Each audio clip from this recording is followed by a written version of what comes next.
सुसमाचार क्या है? आप सभी को जय मसीह की। आइए इस वीडियो में इस प्रश्न पर विचार करें और कलीसिया की वृद्धि के बाइबलीय पहलुओं पर विचार करें। कलीसिया की वृद्धि के लिए सुसमाचार की स्पष्ट समझ आवश्यक है।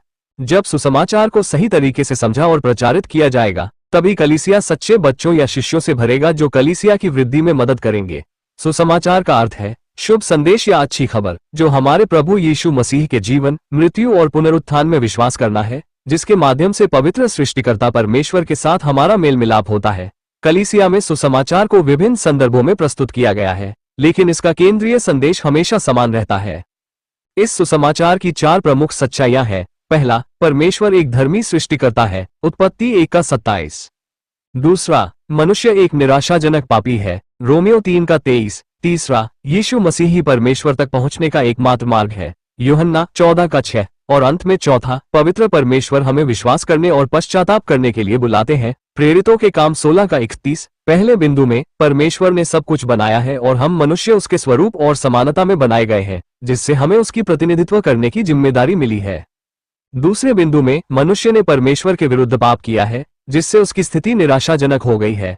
आदम और हव्वा ने परमेश्वर के विरुद्ध विद्रोह किया और पाप के कारण वे दोषी हो गए। पाप ने न केवल उन्हें बल्कि पूरी मानवता को प्रभावित किया है। पाप का परिणाम केवल शारीरिक मृत्यु नहीं है, बल्कि यह परमेश्वर से सदैव अलगाव और परमेश्वर के न्याय की सजा भी है। इस प्रकार ये समझना आवश्यक है कि पाप केवल एक सिद्धांत नहीं है, बल्कि यह हमारे जीवन की वास्तविकता है। हमें अपने जीवन में पाप के विरुद्ध संघर्ष करना है, और यह सच्चाई हमें सुसमाचार की आवश्यकता की ओर ले जाती है।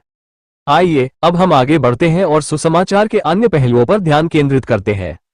हम सभी परमेश्वर के पूर्ण मानक से कमतर हैं, चाहे हम कितनी भी कोशिश करें। पाप वास्तविक है और यह हमारे जीवन में परमेश्वर के न्याय को लाता है। हमारे कार्य अक्सर पाप से प्रभावित होते हैं, हमारे शब्दों से दूसरों को चोट पहुंचती है, और हमारे विचार भी हमारे धर्मी सृष्टिकर्ता के लिए अस्वीकार्य है। यीशु ने कहा कि यदि हम अपने हृदय में किसी के प्रति द्वेष रखते हैं, तो ये हत्या के समान है। ये बुरी खबर है कि हम सभी पापी हैं और इसलिए हमें अनंत दंड का सामना करना है। मनुष्य ने अपने तरीके से धर्मों का निर्माण किया है, ये सोचकर कि अच्छे कार्यों से वह अपने पापों को मिटा सकता है। लेकिन यह असंभव है, क्योंकि हम पाप करना नहीं रोक सकते। भले ही हम अच्छे कार्य करने की कोशिश करें, हम अपने पापों को मिटा नहीं सकते। यदि परमेश्वर हमें हमारे पापों के लिए ऐसे ही क्षमा कर दे, तो यह न्याय के विरुद्ध होगा। इसलिए परमेश्वर का सच्चा समाधान यीशु मसीह में है, वो स्वयं है। यीशु ही एकमात्र मार्ग है, और यह हमारे लिए अच्छी खबर, शुभ संदेश है। परमेश्वर ने अपने प्रेम को दिखाने के लिए अपने एकलौते पुत्र को भेजा।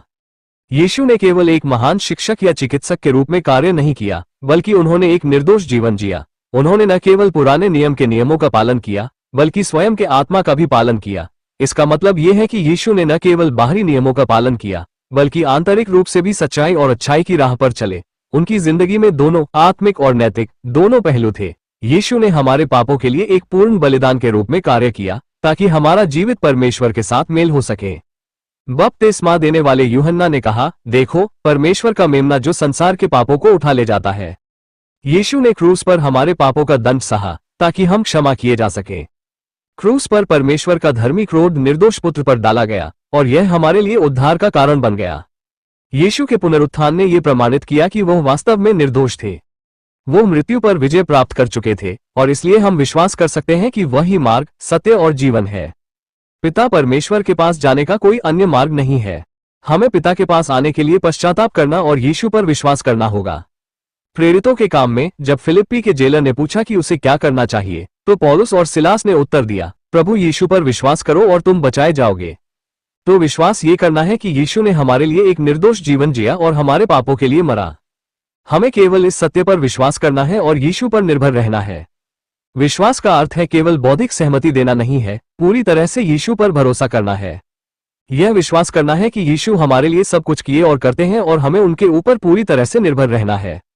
यीशु पर विश्वास करने का अर्थ है कि हम अपने पापों से फिरते हैं और पूरी तरह से अपने जीवन को उसके हाथों में कर देते हैं। जब हम यीशु में विश्वास करते हैं, तो हम अपने पापों से संघर्ष करते हैं और परमेश्वर की ओर बढ़ते हैं। इसके परिणामस्वरूप परमेश्वर हमें क्षमा करता है और हमें अपने परिवार में अपनाता है, जिससे हम उसके पुत्र और पुत्रियां बन जाते हैं। यह एक अद्भुत बात है एवं एक अद्भुत आशा है कि हम एक दिन परमेश्वर के साथ अनंत काल का जीवन बिताएंगे, उसके साथ आमने सामने रहेंगे और उसकी उपस्थिति का अनुभव करेंगे। इफिसियों 2:8-9, 1 पत्रस 2:24, रोमियो 10:9, 1 कुरिन्थियों 15:20-22। हालांकि हमारे समाज में कुछ लोग और प्रचारक ऐसे हैं जो ये सिखाते हैं कि सुसमाचार केवल भौतिक समृद्धि और आराम के बारे में है।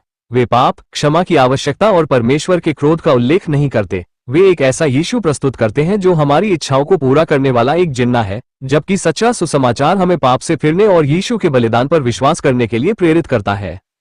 इसलिए यीशु ने कहा है कि कई लोग उस दिन उसे कहेंगे कि उन्होंने उसके नाम पर चमत्कार किए, लेकिन वह उन्हें कहेगा कि वह उन्हें नहीं जानता। मत्ती 7:22-23। यह एक दुखद स्थिति है जब लोग एक झूठे सुसमाचार में विश्वास करते हैं और सोचते हैं कि वे उद्धार प्राप्त कर चुके हैं। यदि कोई अपने पापों से पश्चाताप नहीं किया है और यीशु के पूर्ण कार्य पर विश्वास नहीं किया है, तो उसके लिए चेतावनी है कि वो परमेश्वर के क्रोध का सामना करेंगे।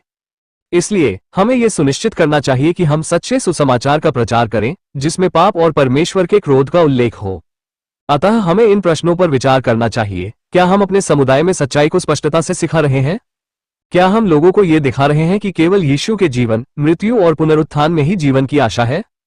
हमें कभी भी सुसमाचार से समझौता नहीं करना चाहिए और हमें ये समझना चाहिए कि यीशु ही एकमात्र मार्ग है। तो आइए हम परमेश्वर से मदद मांगें कि वो हमें इस सुसमाचार को दृढ़ता से और बिना किसी समझौते के प्रचारित करने की शक्ति दे। हम अपने जीवन को उसके हाथों में सौंपे, ताकि हम अपने पड़ोसियों, दोस्तों और उन लोगों तक सुसमाचार पहुंचा सकें जो अभी तक उद्धार नहीं पाए हैं। हम चाहते हैं कि अधिक से अधिक लोग परमेश्वर को जानें और उसके साथ अनंत काल का जीवन बिताएं।